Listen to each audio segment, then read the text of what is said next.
Esto es Medcast, el detrás de escena del liderazgo empresarial. Un espacio donde conversamos con líderes que toman decisiones reales en empresas e instituciones clave del país. Exploramos cómo piensan, cómo lideran y cómo enfrentan los desafíos del crecimiento, la innovación y el impacto que generan. ¿Ya? ¿Empezamos?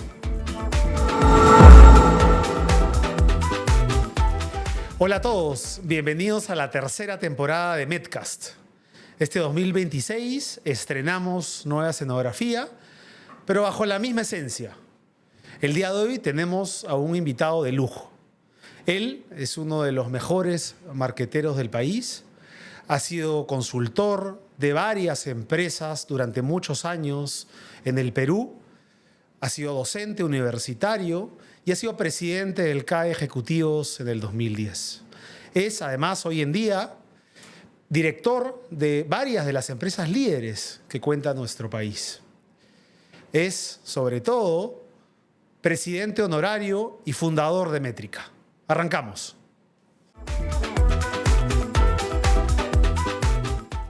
Bienvenido, Julio. Gracias por estar aquí con nosotros. Muchas gracias, Pablo, y gracias por la introducción. No, por favor. Estamos muy contentos de que estés con nosotros. Julio, quería empezar un poco esta conversación con el pasado cercano. Tú que llevas el marketing en las venas, ¿cómo así decidiste estudiar ingeniería mecánica? Cuéntame un poco esa parte de tu vida, tus inicios académicos. Bueno, claramente fue un error. Bueno, yo creo que hoy en perspectiva pienso que no, pero yo entré a la universidad muy joven, tenía 16 años, como muchos yo creo, no sabía qué estudiar y lo que sí tenía claro es que me gustaban mucho en esa época, porque me gustan tanto los carros. Y dije, bueno, estudiaré ingeniería mecánica.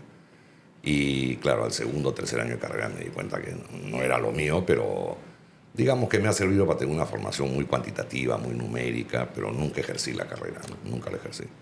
Buenísimo. Julio, y un poco para ponernos en contexto, tú fundas Métrica en el año 1999, antes del inicio del nuevo milenio. Sí. Una época difícil para el Perú, pero también con muchas perspectivas. Ya teníamos una economía mucho más abierta. ¿Qué estabas haciendo antes y cómo así decides dedicarte o impulsar la consultoría gerencial básicamente en marketing? ¿Cómo fue ese proceso? ¿De qué venías y cómo así inicias este emprendimiento?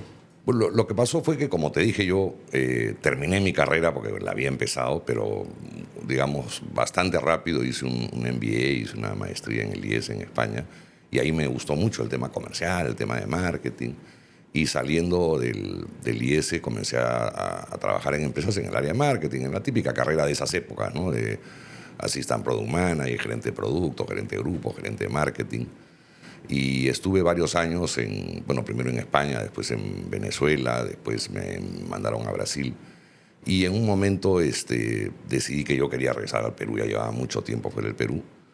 Y regresé con la convicción de que me iba a dedicar a la docencia. Regresé a trabajar en la Universidad de Piura, al PAD de la Universidad de Piura.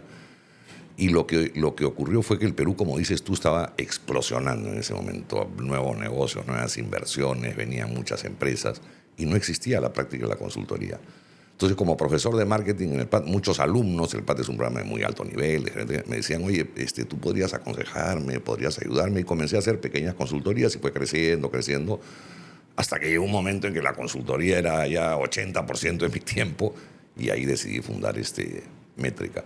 Pero con una variación que yo creo que me aportó mi formación de ingeniero, ¿no? Yo sentía que el marketing en ese momento era mucho de publicidad, de comunicaciones, muy poca data, muy poco número, todo muy feeling, y yo aportaba o tenía esa visión de un marketing más numérico, más basado en datos, más basado en números, y por eso el nombre de Métrica. Eso te iba a preguntar justo también, ¿no? Claro, de ahí viene el nombre. ¿De dónde viene el nombre Métrica y por qué? Viene de ahí, viene de una consultoría, de una empresa que quería hacer consultoría comercial, pero basada en data, claro, basada en números, basada en investigaciones, basada en estudios, que no era en ese momento tan, digamos, común. Y por eso métrica, ¿no? De medir. Claro. Todo tiene que ser medible. El esfuerzo, la inversión en marketing, la inversión tiene que ser medible, tienen que haber retornos. Entonces, por eso el nombre de métrica. ¿Y cómo has visto este cambio en el tipo de consultoría desde que fundaste Métrica hasta el día de hoy? ¿Cuáles han sido las principales, crees tú, modificaciones, evoluciones del consultor del 99, del 2000 y avanzando hasta el día de hoy, ¿no?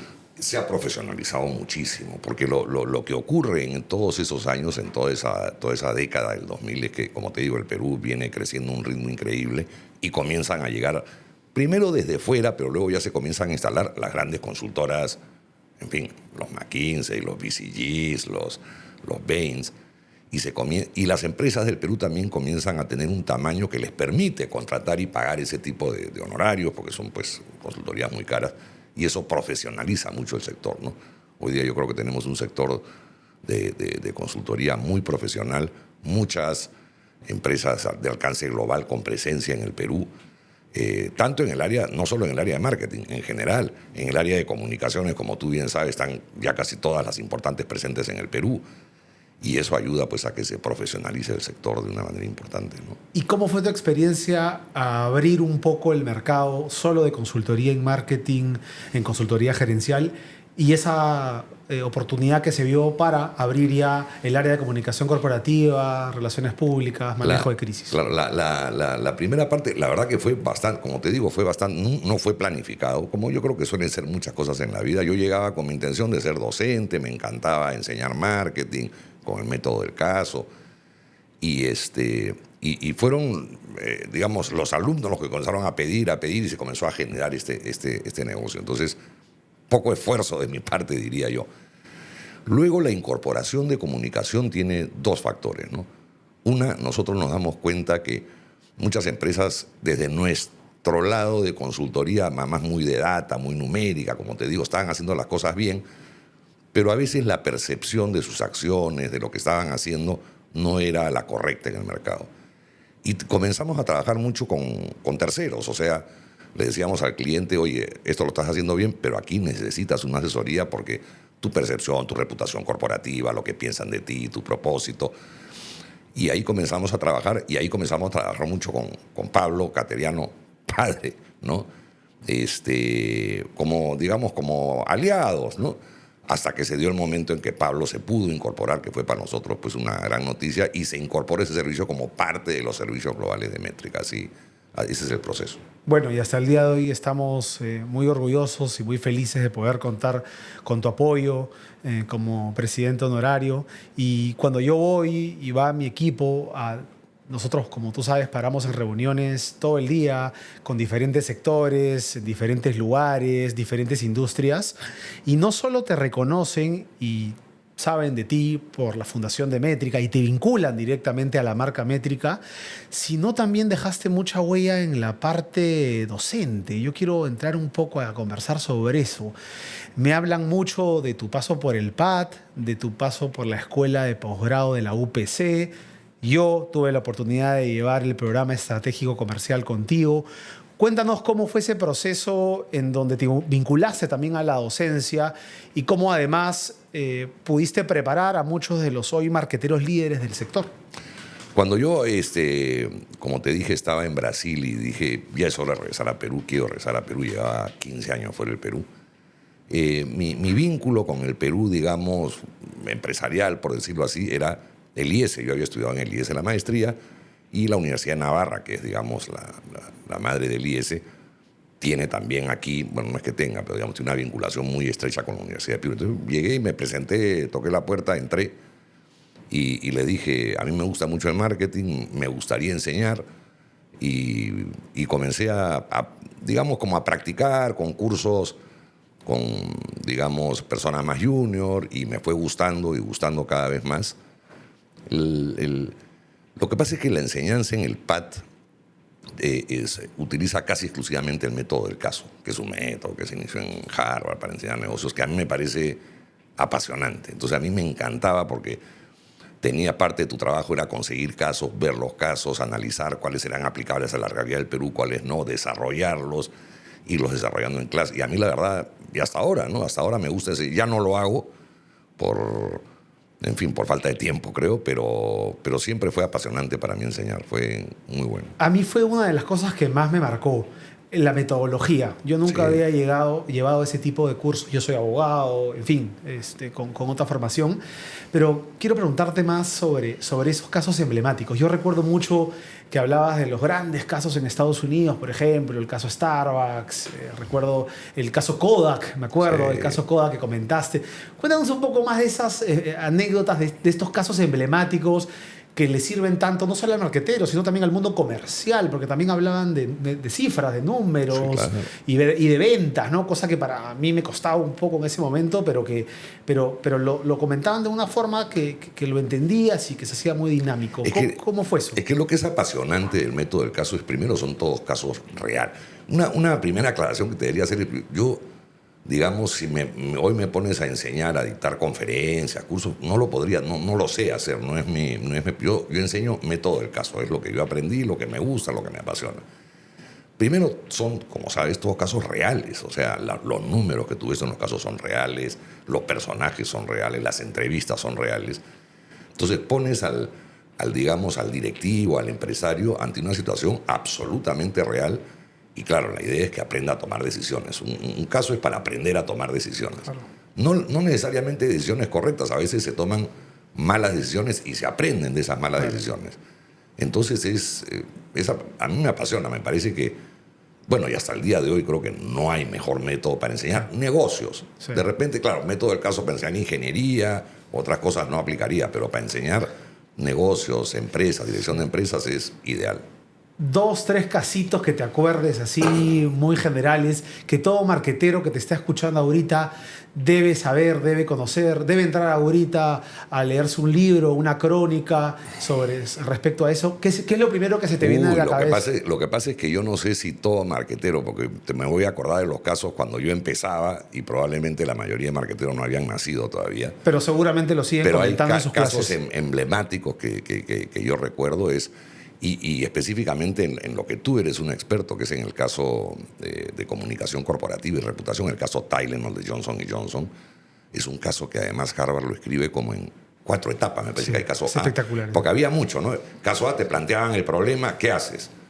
Entonces, bueno, se hacía toda una discusión. A la siguiente sesión era, ok, B, se decidió hacer esto, ¿qué te parece? Como la tercera es, oye, ¿qué ocurrió con lo que se decidió? Los números, tal, ¿valió la pena? ¿Cuánto costó? ¿Cuál fue el retorno? Entonces, ese es un caso, por ejemplo, emblemático, el caso de Johnson & Johnson. Otro caso es, claro, ahora ya no se conoce, fue un éxito en Estados Unidos, un lanzamiento de un producto que se llamó Lex, pero L, digamos, apóstrofe, E-G-G-S, ¿no? Que eran unas medias panty para mujeres que venían en un huevito. Por eso se llama Lex, ¿no? Jugando con las palabras. Haciendo el juego de palabras. Y fue un éxito porque fue la popularización y la, digamos, masificación de las medias panty en Estados Unidos, ¿no? Y había todo un tema promocional y tal. Y un caso que hasta ahora la gente que digamos que me encuentro y que le he dictado sesiones, que es mucha, se llama Optical Distortion, que es un caso real que en gallinas ponedoras de huevos. El problema de las gallinas ponedoras es que en esa época no las tenían en jaulas, las tenían sueltas, y son muy agresivas y se picoteaban, se comían y había una mortalidad, no me acuerdo, del 8 o 9%, entonces eso tenía un costo. Y esta empresa descubre que a estas gallinas se les pueden poner unos lentes de contacto. Y estos lentes de contacto lo que hacen es que distorsionan la visión, no ven bien a la otra gallina, digamos, por decir así, entonces no se matan y la mortalidad bajaba X%. Y el tema era cómo poner el precio a ese producto. Y es el famoso, ahí donde está la teoría del valor, no la teoría del costo, porque los lentes de contacto costaban pues nada, pero el ahorro que producía las granjas ponedoras era gigantesco. Entonces, oye, ¿dónde pones el precio, no? El valor para el cliente, hoy sí, pues te van a entrar muchos competidores porque no está patentado. Entonces, ese es otro caso famoso. Pero tengo muchos. Pero lo bueno, como te digo, es todos reales, todos te metían, digamos, en la decisión del negocio y qué decisión, y eso está apasionante, ¿no? Espectacular, espectacular. Volviendo un poco a la consultoría y pensando un poco en la consultoría de hoy en día, ¿cuál crees que debería ser el perfil del nuevo consultor en marketing, en investigación de mercado en el 2026? Es decir, ¿qué características, qué tipo de perfil debería tener hoy en día alguien que se quiere dedicar a la consultoría gerencial en marketing, básicamente? Bueno, lo que está pasando bueno, yo diría en el mundo empresarial en general, pero en el mundo comercial y de marketing en particular es, o sea, el cambio que produce en las prácticas comerciales la inteligencia artificial es brutal. Yo creo que, bueno, yo en mis, a ver cuántos son, 40 años de experiencia, nunca he visto un cambio tan radical. Entonces, para mí, ese es el gran cambio, hacia ahí vamos. Creo que estamos además empezando con eso. Por lo tanto, yo te diría que el perfil de consultor y las empresas consultores es cómo incorporar la inteligencia artificial en las prácticas comerciales, porque los beneficios van a ser tan gigantescos, digamos, que es una necesidad comenzar a trabajarlos ahora. Y tengo además no sé si la preocupación, te diría yo, pero la incertidumbre si en el Perú no nos estamos tomando tan en serio ese tema. Todo el mundo habla, todo el mundo lee, pero ¿quién está incorporando inteligencia artificial en sus prácticas? ¿A qué velocidad? ¿Con qué tipo de expertos? Yo creo que ese es un tema, es el gran cambio.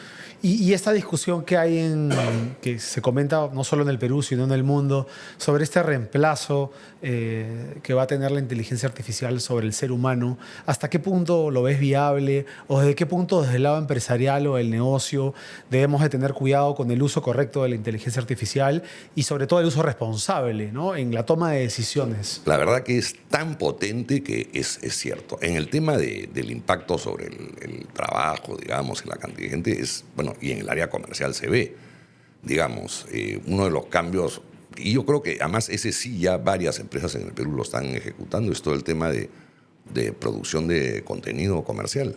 O sea, la verdad que a veces mis amigos de las agencias no les gustará, pero ya no requiere, para hacer actividades promocionales, la agencia antes te decía, voy a hacer un aviso de una promoción de un detergente, entonces tenías que hacerle un pequeño brief, le mandabas, te regresaba el aviso.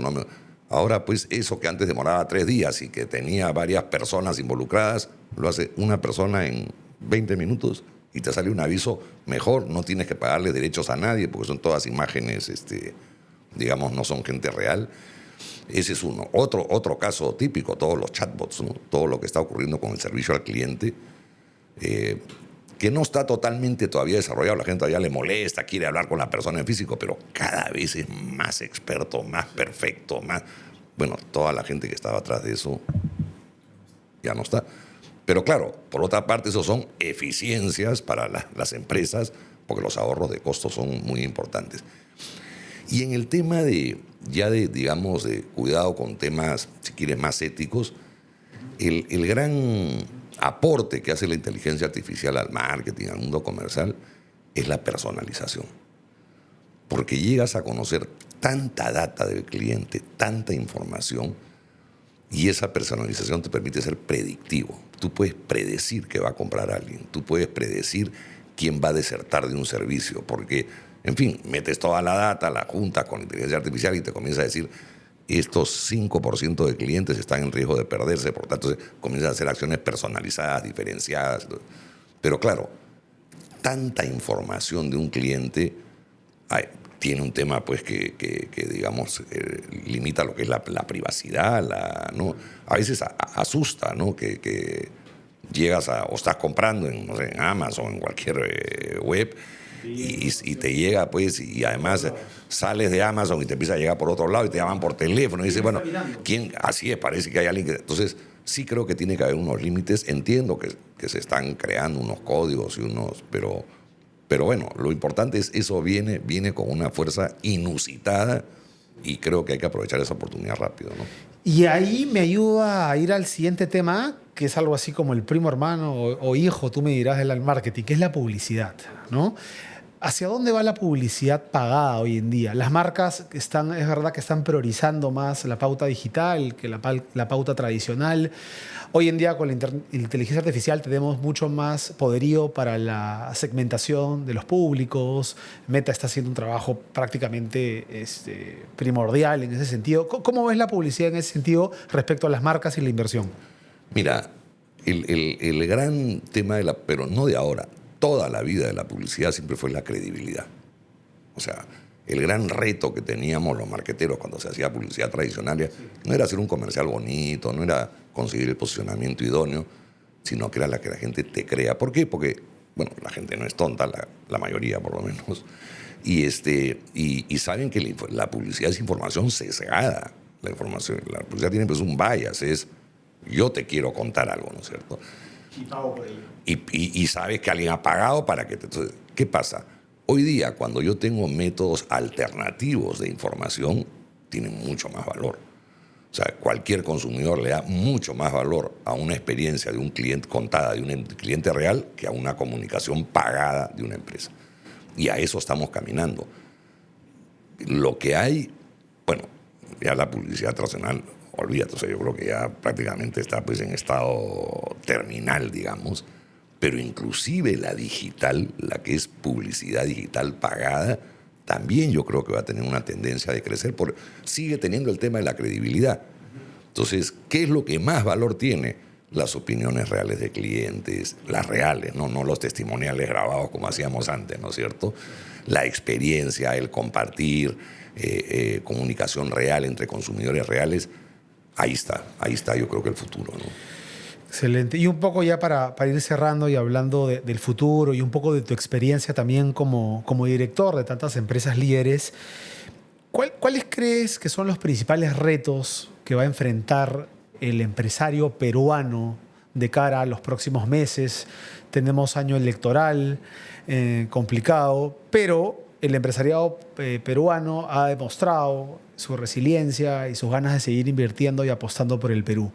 ¿Hacia dónde vamos? ¿En qué se están enfocando? ¿En dónde se están poniendo las balas? ¿Cómo ves ese futuro inmediato? Mira, lo que pasa es que aquí hay un poco lo del pesimista, lo del optimista. Yo soy, la verdad, siempre he sido optimista y por eso lo aclaro, pero yo estoy muy optimista con los próximos años del Perú. Obviamente se nos viene una época medio oscura, que es esta época electoral, de a ver quién en fin, va a terminar ganando. Creo que hay cambios positivos en el panorama político, el tema del Senado, pero no voy a entrar en esos detalles. Pero lo que sí hay es un potencial del Perú que se está comenzando, desde mi punto de vista, a ver y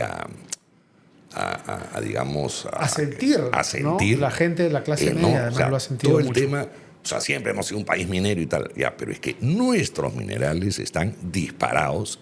Y no solo eso, todo indica que van a seguir disparados. Hablábamos ahora de la inteligencia artificial. ¿Qué necesita la inteligencia artificial?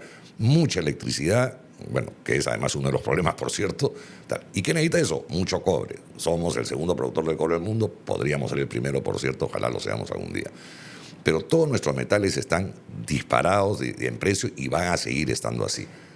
El tema macroeconómico también. El tema macro viene bien. Bueno, hay unos temas ahí de ajuste fiscal que esperemos que haga el próximo gobierno, que hay un poco de irresponsabilidad fiscal hoy en día. Pero tienes más cosas. El tema del puerto de Chancay no es un tema menor. Yo sé que ya como que la gran noticia se procesó, pero es una revolución. Pero sobre todo es una revolución porque permite, y yo espero que se dé en los próximos 5 años, esta integración con Brasil. Los brasileños están, no te voy a decir desesperados, pero muy, muy interesados en hacer esta conexión con Chancay. El otro día veía un estudio que decía que se reduce en 12 días el transporte de China a Brasil si vienes por Chancay y conectas, digamos, por vía fluvial, ¿no es cierto? Entonces, yo creo que se nos vienen muy, muy buenas épocas. Obviamente serán mejores si elegimos mejor, pero aunque no elijamos tan bien, yo creo que los próximos años van a ser muy positivos. Y eso ha generado, si me permite, Pablo, un pequeño cambio. Al poco tiempo de salir el presidente Castillo, todas las empresas y los directores estaban enfocados, oye, tenemos que salir afuera, no podemos depender del Perú, tenemos que salir. Y muchas lo hicieron, ahí, vamos a adquirir una empresa, pues no sé, en Colombia, en Chile, vamos a salir, vamos a ir a México, vamos a comprar algo, pero no podemos depender del Perú, el Perú es demasiado peligroso. Y yo pienso que está habiendo un retorno. Ahora lo que estoy sintiendo es, oye, pero se vienen años muy buenos. Más bien esta inversión que estoy haciendo en México, que el payback va a ser de 8 años, de repente en el Perú puede ser de 5, y yo siento bastante optimismo. Sí, no entiendo bien por qué ese optimismo no lo declaran públicamente, ¿no? Como que no está muy bien visto ser optimista. Sí, es verdad. Pero la verdad que yo siento que se nos vienen muy buenos años. Y también esa parte la veo yo desde el punto de vista de una generación un poco más joven que de repente se fue en la época de la pandemia y sentimos que está retomando al Perú, está regresando y quiere reengancharse, ¿no?, en la actividad empresarial peruana. Bueno, no me sorprendería. Yo le recomendaría a cualquiera que esté afuera, bueno, para que esté afuera no, digamos, si tú afuera no estás, como ocurre en muchos casos, cumpliendo los sueños que quería, yo creo que el Perú en los próximos 5 años o más va a ser un país para cumplir sueños. O sea, creo que vamos a retomar este proceso de crecimiento que tuvimos en los 90. Todo indica que va a ser así. Yo no veo por qué no sería así. Estamos 100% de acuerdo contigo, Julio. Bueno, hemos entrado ya a la parte final de esta simpática conversación y a manera de cierre te voy a hacer un breve ping-pong.